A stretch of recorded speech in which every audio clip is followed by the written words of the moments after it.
హైదరాబాద్లోని పలు ప్రాంతాల్లోని ఫుడ్ సేఫ్టీ అధికారులు తనిఖీలు చేశారు.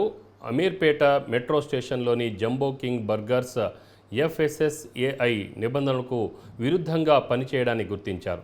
ఒకసారి వంటకు వినియోగించి నూనెను తిరిగి ఉపయోగించడాన్ని, నూనె నాణ్యతను తనిఖీ చేయడానికి టీపీసీ మీటర్ని ఉపయోగించడం లేదని గుర్తించారు. అలాగే రత్నదీప్ రిటైల్ స్టోర్లో క్యాడ్బరీ డార్క్ చాక్లెట్లు స్టీల్ ప్యాక్ల నుంచి లీక్ అవుతున్నట్లు గుర్తించి శాంపుల్ కలెక్ట్ చేసుకున్నారు.